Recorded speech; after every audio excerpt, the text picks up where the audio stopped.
ഇന്ന് എന്നാ പറയുന്നത്, നമ്മൾ എല്ലാ ദിവസവും സ്പെഷ്യലൊക്കെ ചെയ്യുന്നുണ്ടേ. പക്ഷേ എന്നാണെന്നറിയോ, ഇന്നൊരു തനി നാടൻ വിഭവമാണ് ചെയ്യുന്നത്.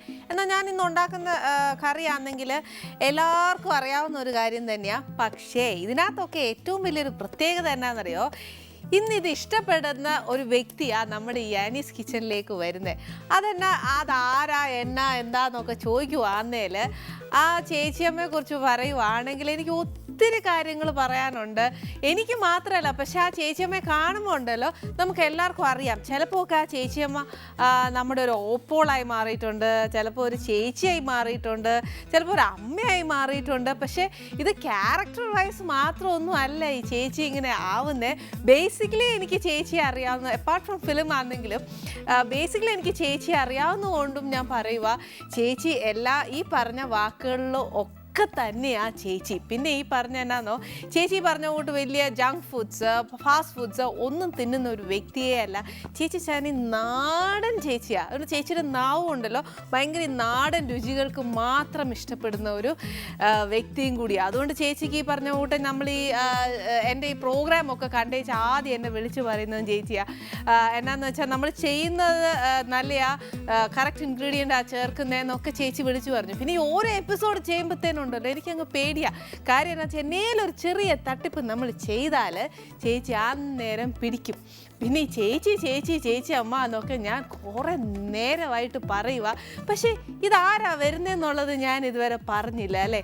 അതിന് മുമ്പ് നമ്മൾ എന്നാ ഉണ്ടാക്കാൻ പോകുന്നത് ഞാൻ പറഞ്ഞുതരാം. വേറെ ഒന്നുമില്ല, ഇന്ന് എല്ലാവർക്കും അറിയാവുന്ന ഒരു കാര്യമാണ്. പക്ഷേ നമ്മുടെ ഈ കൊഞ്ച് വറുത്തരച്ച തീയല നമ്മൾ വെക്കാൻ പോകുന്നതെന്ന്. അപ്പോഴത്തേക്ക് നിങ്ങളെല്ലാവരും വിചാരിക്കും, ഓ ഇതിപ്പോൾ നമുക്കറിയാൻ വിലയെന്ന് ചോദിക്കും ഈ കൊഞ്ച് തീയലെന്ന് പറയുന്നത്. പക്ഷേ അമ്മമാർക്കും ഒക്കെ എല്ലാവർക്കും അറിയാമായിരിക്കും. പക്ഷേ ഇപ്പം ഫോർ ദ സ്റ്റാർട്ടേഴ്സ് അല്ലെ ബിഗിനേഴ്സ് അല്ലെ കല്യാണം കഴിച്ച് ആദ്യമായിട്ടൊക്കെ അടുക്കളയിൽ കയറുന്ന കുട്ടികൾക്കൊക്കെ ആണെങ്കിൽ ഇച്ചിരിയൊക്കെ പറഞ്ഞു കൊടുക്കണ്ടേ, ചേച്ചിയെ കൊണ്ട് പറ്റുന്നതൊക്കെ ചേച്ചി പറഞ്ഞു കൊടുക്കണ്ടേ. ഇതെല്ലാം പോയിട്ട് ഇതിനൊരു രുചിയുണ്ട് കേട്ടോ. ഇതെങ്ങനെ തിന്നണ്ടെന്നറിയോ, ശരിക്കും അത് പറഞ്ഞപ്പോൾ തന്നെ എനിക്ക് നല്ല എന്നാ പറയുന്നത് കൊതി വരുന്നു. കാര്യം എന്നാന്നോ, ഒന്ന് ആലോചിച്ച് നോക്കൂ. ശരിക്കും കൊഞ്ച് തീയലും ചേച്ചിക്ക് ഇഷ്ടമുള്ളത് എന്നാന്ന് വെച്ചാൽ കൊഞ്ച് തീയലും കപ്പ വേവിച്ചതുമാണ്. കൊഞ്ച് തീയൽ നമ്മൾ ഇതുവരെ ഒന്നും ഉണ്ടാക്കിയില്ല, പക്ഷെ എന്നാലും ചേച്ചിക്ക് വേണ്ടി ഞാനത് ഉണ്ടാക്കുക. കപ്പ വേവിച്ചതാണെങ്കിൽ ശരിക്കും നമ്മളിതിന് മുന്നേ ഉണ്ടാക്കിയിട്ടുണ്ട്. മാണി സാർ വന്ന് കഴിച്ചു. അത് എന്നാ പറയുക, നമ്മൾ നേരത്തെ പറഞ്ഞില്ലേ കോട്ടയം തിരുവനന്തപുരത്തിലെയൊക്കെ വഴക്കൊക്കെ മാറ്റി നമ്മൾ അവരെയൊക്കെ സന്തോഷമായിട്ട് നല്ല രുചികരമായ ഒരു കപ്പ ഉണ്ടാക്കിയില്ലേ. നമ്മൾ കപ്പ വേവിച്ച് പച്ചമുളക് ചെറിയ ഉള്ളിയും ജീരകവും തമ്മിലായിരുന്നു തല്ല്. അതെല്ലാം മാറ്റി നമ്മൾ നല്ല രുചിയായിട്ടുള്ള കപ്പ വേവിച്ചത് ഉണ്ടാക്കിയിട്ടുണ്ട്. ഇത് പക്ഷേ നമ്മൾ ചെയ്തായതുകൊണ്ട് എന്നാ ചെയ്തതറിയോ, ഞാൻ നേരത്തെ അങ്ങ് കപ്പയൊക്കെ വേവിച്ച് വെച്ചിട്ടുണ്ട്. പിന്നെ എന്നാ ചെയ്യേണ്ടതെന്ന് വെച്ചാൽ ഇനിയിപ്പോൾ ഇത് തിന്നണ്ട എങ്ങനെയാണെന്നുള്ളത് പറഞ്ഞുതരാം. തീയൽ നമുക്കറിയാം ഉണ്ടാക്കാൻ, പക്ഷേ ഇത് തിന്നേണ്ട രീതി എങ്ങനെയാണെന്നറിയോ. എനിക്ക് ഏറ്റവും കൂടുതൽ ഇഷ്ടവും തിന്നാൻ ഇഷ്ടവും നല്ല പഴയ കഞ്ഞിക്കകത്തോട്ട് ഈ കപ്പ വേവിച്ചതും ഈ കൊഞ്ച് തീയലും കൂടെ ഇട്ട് ഇങ്ങനെ ഒന്ന് കലക്കിയിട്ട് ഇച്ചിരി തൈരും കൂടെ കിട്ടിയാൽ സന്തോഷമായി. എന്നാ രുചിയാണെന്നറിയാവോ. പക്ഷേ ഈ കൊഞ്ച് തീയലുണ്ടല്ലോ വെച്ച ഉടനെ ഒന്നും പഴയ കഞ്ഞിക്കകത്തിട്ട് കഴിക്കരുത്. അതിന് പകരം തലേന്നേ കൊഞ്ച് തീയൽ വെച്ചിട്ട് ഈ ചട്ടിക്കകത്തപ്പം അതിങ്ങനെ എണ്ണയൊക്കെ തെളിഞ്ഞു നിൽക്കും. അന്നേരം വേണം ഇതെടുക്കാൻ. എന്നാ രുചിയാണെന്നറിയാവോ. പഴയങ്കഞ്ഞിയൊക്കെ കുടിച്ചാണ് കൊച്ചെ നീ ഇങ്ങനെ ആയേ എന്നല്ലേ ഇപ്പോൾ ചിന്തിച്ചത്. എന്നാൽ ഈ പറഞ്ഞ പോലെ നാവിൻ്റെ രുചി കളയണ്ടല്ലോ. നമുക്ക് രുചിയോടുകൂടി എല്ലാം കഴിച്ച് തന്നെ വളരണം അല്ലേ. ഇത്രയും വർത്താനം പറഞ്ഞുകൊണ്ട് എന്നാ നീ കൊഞ്ച് തീയൽ വെക്ക് എന്നല്ലേ ഇപ്പോൾ പറഞ്ഞുകൊണ്ടിരിക്കുന്നത്. അതെ, അതിപ്പോൾ ഞാൻ വെക്കാൻ പോവാ. ഇനി അതെങ്ങനെ ഉണ്ടാക്കുന്നതെന്നുള്ള അമ്മമാർക്കൊക്കെ അറിയാം, പക്ഷെ എന്നാലും അനിയത്തിമാർക്കും അറിയാത്തവർക്കും പറഞ്ഞു തരാം. ഇന്നിപ്പോൾ നമ്മൾ വെക്കാൻ പോകുന്ന കൊഞ്ച് തീയല. ഇതിപ്പോൾ ഞാനൊരു 1/2 കിലോ കൊഞ്ച് മേടിച്ചേക്കുക. ഇനി കൊഞ്ച് വൃത്തിയാക്കുമ്പോഴത്തേക്ക് ഈ പറഞ്ഞ പോലെ ഇതിൻ്റെ ഉണ്ടോ നടുവേ ഉള്ള ആ ഒരു ഞരമ്പ് എന്ന് പറയുന്നൊരു സാധനം ഇതിൻ്റെ ഇടയിലുണ്ട്. ഇത് അങ്ങോട്ട് കളഞ്ഞില്ല എന്നുണ്ടെങ്കിൽ ശരിക്കും പറഞ്ഞാൽ വയറൊക്കെ ചീത്തയാവും. അതുകൊണ്ട് സൂക്ഷിച്ചോണം. വൃത്തിയാക്കുമ്പോഴത്തേക്ക് കൊഞ്ച് എപ്പോഴും വൃത്തിയാക്കി തന്നെ എടുക്കണം, ഞരമ്പ് കളയണം. പിന്നെ അതിന് വേണ്ടിയിട്ട് കുറച്ച് ചെറിയ ഉള്ളി. കൊഞ്ച് തീയലിനകത്ത് ചെറിയ ഉള്ളി ഒത്തിരി നല്ലതാണ്. ഒത്തിരി ഇടരുത്, ഒത്തിരി ഇട്ട് കഴിഞ്ഞാൽ മതിരിക്കും. ഇനി കുറച്ച് ചെറിയ ഉള്ളി, ഒരു ടൊമാറ്റോ, ഒരു വലിയ ടൊമാറ്റോ മാത്രം കൊച്ചായിട്ട് അരിഞ്ഞത്. ഇന്ന് കറിവേപ്പിലുണ്ട്. അല്ലേ? ഒന്നാ പറയുന്നത് കറിവേപ്പില ഉള്ള ദിവസമൊക്കെ ഭയങ്കര സന്തോഷമാണ്. കറിവേപ്പില ഇല്ലാത്ത ദിവസം നമുക്ക് രമ്പയിലുണ്ട്. അതുകൊണ്ട് എനിക്ക് അതും എന്നാ പറയുന്നത് രമ്പയോടും തന്നെ ഇപ്പോൾ ഭയങ്കര ഇഷ്ടമായി. പിന്നെ ഇതെന്നാന്ന് വെച്ചാൽ മുരിങ്ങയ്ക്കായ ഇത് കുറച്ച് ചെറുതായിട്ടാണ് ഞാൻ അരിഞ്ഞേക്കുന്നത്. ചെറുതായിട്ട് അരിഞ്ഞതുകൊണ്ട് ഞാൻ അതിനെ രണ്ടായിട്ട് കീറിയിട്ടില്ല. അഥവാ നമ്മൾ നീളത്തിൽ അരിയുന്നതെങ്കിൽ അത് രണ്ടായിട്ട് കീറി തന്നെ എടുക്കണം. 1/2 കിലോ കൊഞ്ചന് നമ്മളിതൊരു ചെറിയ തേങ്ങ തിരുവിയേക്കുന്ന അളവായത്. വലിയ മുഴുത്ത തേങ്ങ അല്ല, ഒരു ചെറിയ തേങ്ങ. പിന്നെ കുറച്ച് വറ്റൽ മുളക്, കുരുമുളക് പൊടിയല്ല കുരുമുളക്, കുറച്ച് മല്ലിപ്പൊടി, കുറച്ച് മഞ്ഞൾപ്പൊടി, പിന്നെ വഴറ്റാനായിട്ട് കുറച്ച് വെളിച്ചെണ്ണ, കുറച്ച് മുളക് പൊടി ഞാൻ എപ്പോഴും എടുക്കുന്നത് കാശ്മീരി മുളക് പൊടി തന്നെയാണ്. ഇതിനകത്ത് വേണ്ടിയത് നമുക്ക് വാളംപുളിയാണ്. അതായത് സാമ്പാറിനൊക്കെ നമ്മൾ പിഴിയുന്ന പുളിയില്ലേ, അതാണ് ഇതിനകത്ത് വേണ്ടിയത്. അത് പുളിയുടെ അളവനുസരിച്ച്, കാര്യം എന്താണെന്ന് വെച്ചാൽ നമ്മൾ കുറച്ച് ടൊമാറ്റോ ചേർക്കുന്നുണ്ട്. അന്നേരം അതുകൊണ്ട് ചില പുളിക്ക് ഈ പറഞ്ഞ കൂട്ട് ഞാൻ കുടംപുളി ആണെങ്കിലും വാളംപുളി ആണെങ്കിലും എല്ലാ പുളിയും ഒരുപോലെയല്ല. ചിലതൊക്കെ പുളി കൂടുതലാണ്, കുറവുണ്ട്. അതനുസരിച്ച് വേണം ഇത് ചേർക്കാൻ. പിന്നെ ചെറിയ ഉള്ളി 2-3 എണ്ണം ഇങ്ങനെ വെറുതെ തൊലിച്ചത് വേണം. പിന്നെ വേണ്ടിയത് ഉലുവ, പിന്നെ കുറച്ച് ഉപ്പ്. ഇനിയിപ്പോൾ ഇത് ഫസ്റ്റ് പ്രൊസീജിയർ എന്നാ ചെയ്യേണ്ടതെന്ന് വെച്ചാൽ നമുക്ക് വലിയ അടുപ്പ് മതി.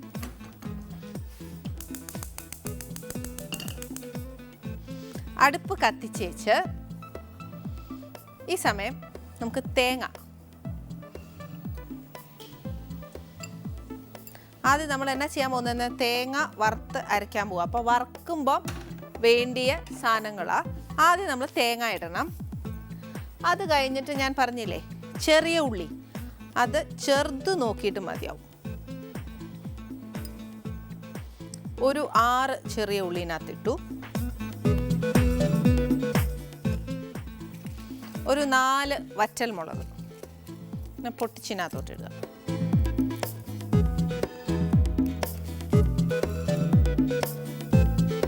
കുറച്ച് കറിവേപ്പില. പിന്നെ വേണ്ടിയത് കുറച്ച് കുരുമുളക്. അത് കുറച്ചെന്ന് പറയുമ്പോൾ എന്നാണെന്നറിയോ, 1/2 ടീസ്പൂണൊക്കെ ആയിട്ട് എടുക്കാം. എരിവ് നോക്കിയേച്ച് എടുത്താൽ മതി.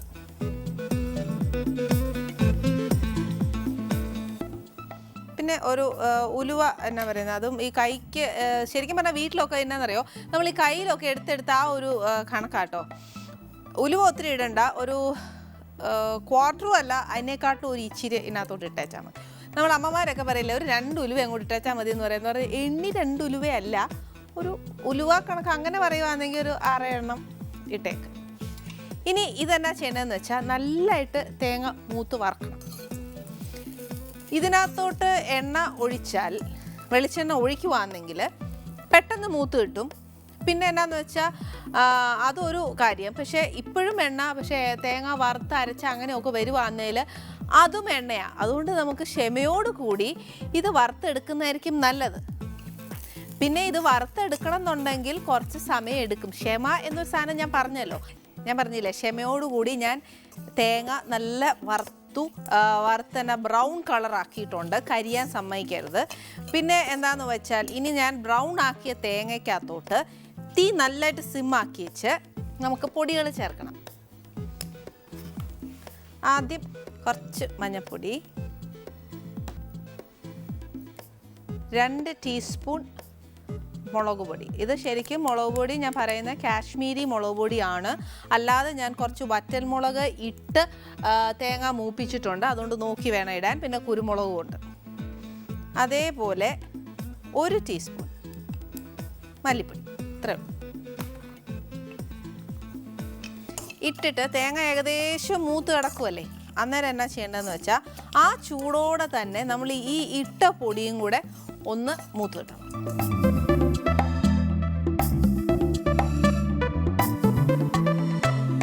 ഇനി ഞാൻ അങ്ങ് തീ ഓഫ് ചെയ്യുക. കാര്യം എന്നാന്നോ, ചീനച്ചട്ടി ഓൾറെഡി ചൂടാണ്. അന്നേരം ആ ചൂടിൽ തന്നെ നമുക്ക് ആ പൊടി ഇരിക്കട്ടെ. കുറച്ച് നേരം ഇരിക്കുമ്പോഴത്തേക്ക് ആ പൊടി ഒന്ന് ലൈറ്റായിട്ട് മൂക്കും, കരിയത്തൂല. ഇനി ഇതിനകത്തോട്ട് ചിലരാണെങ്കിൽ പുളി പിഴിഞ്ഞൊഴിക്കും. പക്ഷെ ഞാൻ എന്താ ചെയ്യുന്നത് അറിയോ, പുളി ചിലപ്പോൾ നല്ല പുളിയായിരിക്കും കിട്ടുന്നത്. അന്നേരം അത് ഒരു ഉരുള, ഒരു നെല്ലിക്ക വലിപ്പമൊന്നും എടുക്കണ്ട, ഒരു എന്നാ പറയുന്നത്, ഒരു കുഞ്ഞു നെല്ലിക്കയുടെ കുഞ്ഞെന്ന് പറയുമ്പോൾ കുഞ്ഞല്ല, ഒരു ഇച്ചിരി നെല്ലിക്കായുടെ വലിപ്പം, നെല്ലിക്കായുടെ അല്ല, ഇത്ര പോകുന്ന ഒരു ഉരുള ഇതിനകത്തോട്ട് ഇടുക. കുരു കളഞ്ഞേച്ച് പിഴിഞ്ഞൊഴിക്കേണ്ടവർക്ക് അങ്ങനെ ചെയ്യാം. ഇതിപ്പോൾ ഞാൻ അത്രയും കൂടി വേസ്റ്റ് ആക്കണ്ടല്ലോ എന്ന് വിചാരിച്ചിട്ട് അരച്ച് ചേർക്കുന്നതാകുമ്പോൾ കുറച്ചുകൂടി ഒരു സ്വാദ് വരും. ഇനി ഈ ചീനച്ചട്ടി തന്നെ ഇതിരുന്ന് മൂക്കട്ടെ. ആ സമയത്ത് നമുക്കിപ്പുറത്ത് ചട്ടി ചൂടാക്കിയിട്ട് ഇതിനകത്തോട്ട് കടുകില്ല, വറ്റൽമുളകില്ല, പക്ഷെ കറിവേപ്പില ഉണ്ട്. അതുകൊണ്ട് നമുക്ക് ഇച്ചിരി എണ്ണ അങ്ങോട്ട് ഒഴിച്ചിട്ട് ചെറിയ ഉള്ളിയും മുരിങ്ങയ്ക്കായും തക്കാളിയും കൂടി ഒന്ന് വഴറ്റണം.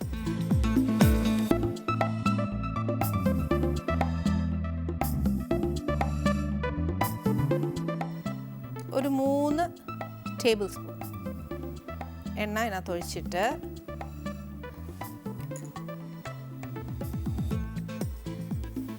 ഇതിനകത്തോട്ട് കുറച്ച് ചെറിയ ഉള്ളിയും മുരിങ്ങയ്ക്കായും ടൊമാറ്റോയും ഇട്ടിട്ട് നല്ലതായിട്ടൊന്ന് വഴറ്റണം.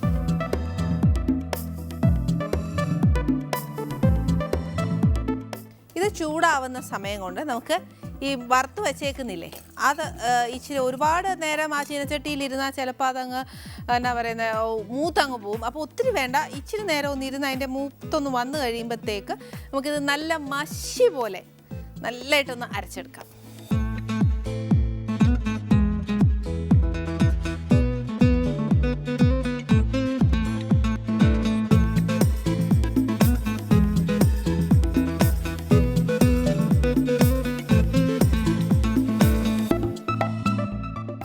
നല്ലതായിട്ടൊന്ന് എന്നാ പറയുന്ന ഒരു ഹാഫിൽ നിന്നും കുറച്ചുകൂടെ ഒന്ന് വേവണം. പിന്നെ മുരിങ്ങയ്ക്കായ കുറച്ചൊന്ന് വഴറ്റി കിട്ടണം. തക്കാളി ആണെങ്കിൽ ഞാൻ എപ്പോഴും പറയുന്ന കൂട്ടത്തിൽ അതിൻ്റെ ദശയൊക്കെ ഒന്ന് നല്ലതായിട്ടൊന്ന് വഴന്ന തൊലിയൊക്കെ മാറണം ആ തക്കാളിയിൽ നിന്ന്. അതാ അതിൻ്റെ കണക്ക്. ആ സമയം കൊണ്ട് നമുക്കിത് അരച്ചെടുക്കാം.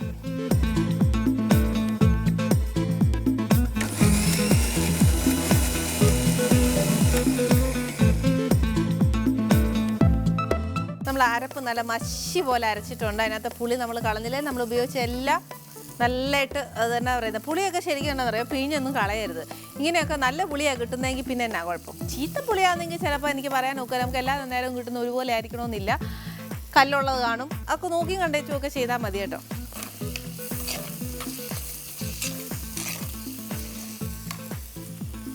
ഇപ്പോൾ ഞാൻ കറിവേപ്പില ഇടും. അതെന്നാന്നോ എപ്പോഴും ഉള്ളതാണ്, നമ്മൾ ഈ എന്നാ പറയുന്നത് ഉള്ളിയൊക്കെ വഴറ്റുന്നതിൻ്റെ ഒക്കെ ഒരു മണം വരുമ്പോൾ നമ്മൾ നാച്ചുറലി ഇട്ടു പോകുന്ന ഒരു സാധനം തന്നെയായത്.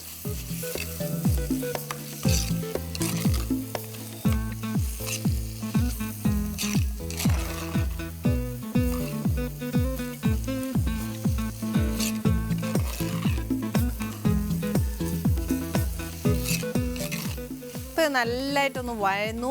തക്കാളിന്നൊക്കെ ആണെന്നില്ല ആ തൊലി അങ്ങ് വിട്ടുപോയി. ഇനിയിപ്പോൾ ഇതിനകത്തോട്ട് ഞാൻ വൃത്തിയാക്കി വെച്ചേക്കുന്ന കൊഞ്ചിടുക.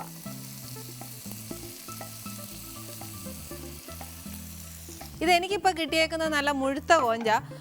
ചിലതാണെങ്കിൽ തീരെ ചെറിയ കൊഞ്ചാണ് കിട്ടുന്നത്. എന്നാലും രുചിയൊക്കെ ഒന്ന് തന്നെയാണ് കേട്ടോ.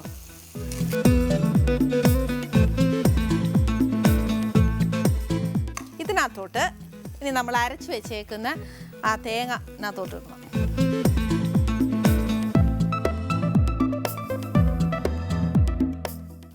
കൊഞ്ചിന് ഒത്തിരി വേവില്ല, പക്ഷെ എന്നാലും വേവുണ്ട്.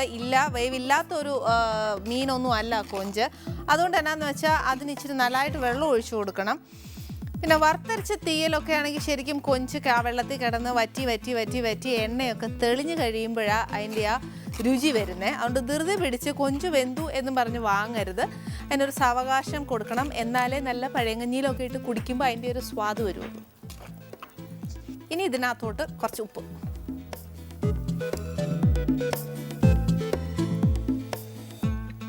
ഞാനിപ്പോൾ ഒട്ടും ഉപ്പ് ചേർത്തിട്ടില്ല, അപ്പോൾ ഒരു ഫുൾ ടീസ്പൂൺ ഉപ്പായിട്ടേക്കുന്നേ. പിന്നെ നോക്കി കൊഞ്ചൊക്കെ വെന്ത് കഴിഞ്ഞേച്ചൊക്കെ നമുക്ക് ബാക്കി ചേർത്തയച്ചാൽ മതി. ഉപ്പായാലും പുളിയായാലും എന്നതായാലും ഇപ്പം ചേർക്കരുത്. കാര്യം എന്നത്തെ കൊഞ്ചിനൊന്നും പിടിച്ച് കാണത്തില്ല, മുരിങ്ങയ്ക്ക വെന്തില്ല. ഇതെല്ലാം ഒന്ന് പിടിച്ചതിന് ശേഷം മാത്രമേ നമ്മൾ ബാക്കി പുളി വേണമെങ്കിൽ ഒഴിക്കാം, ഉപ്പ് വേണമെങ്കിൽ ഇടാം, അതെല്ലാം ചെയ്യാം. പക്ഷേ ഇതിൻ്റെ കൂട്ടത്തിൽ വേണമെങ്കിൽ കുറച്ച് കറിവേപ്പില ഇട്ടു.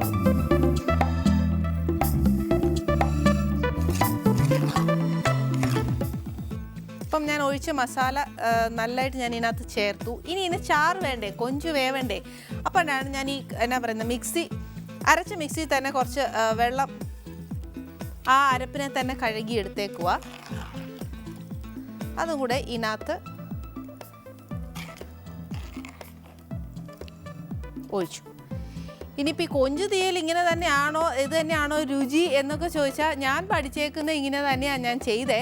പിന്നെ ഈ പറഞ്ഞ പോലെ ഞാൻ പറഞ്ഞില്ലേ നേരത്തെ നമ്മുടെ ചേച്ചി വരുന്നു എന്ന് ഞാൻ പറഞ്ഞില്ല. അത് ഏത് ചേച്ചിയാണ് ഞാൻ ഇതുവരെ പറഞ്ഞോന്ന് എനിക്ക് തന്നെ അറിയാൻ പറ്റില്ല. അത് ആരാ വരുന്നതെന്ന് വെച്ചാൽ KPC ലളിത ചേച്ചിയാണ് വരുന്നത്. അപ്പോൾ ചേച്ചിയോട് ഒത്തിരി സ്നേഹമാണ് നമുക്കല്ലേ. അതുകൊണ്ട് നമുക്ക് ചേച്ചിക്ക് ഇഷ്ടമുള്ള നാടൻ വിഭവം തന്നെയാണ് ഞാനിന്നിവിടെ ഉണ്ടാക്കിയേക്കുന്നത്. പക്ഷേ ഇതിൻ്റെ ഇടയിൽ വേറൊരു കാര്യം കൂടെ ഉണ്ട്. കൊഞ്ച് വേവാൻ സമയമെടുക്കും, അതിനും സമയം വേണം. പിന്നെ ഈ പറഞ്ഞ കൂട്ട് ഇതെല്ലാം മാറ്റണ്ടേ. ചേച്ചി ആദ്യമായിട്ട് അടുക്കള വരുമല്ലയോ, അന്നേരം നമുക്കിതെല്ലാം ഒന്ന് വൃത്തിയാക്കേണ്ട ഒരു കാര്യങ്ങളില്ലേ. അല്ലെങ്കിൽ ചേച്ചിയാ നിന്നിപ്പോൾ നിൻ്റെ അടുക്കള എന്നാ ഇങ്ങനെ കിടക്കുന്നതെന്ന് ചോദിക്കും.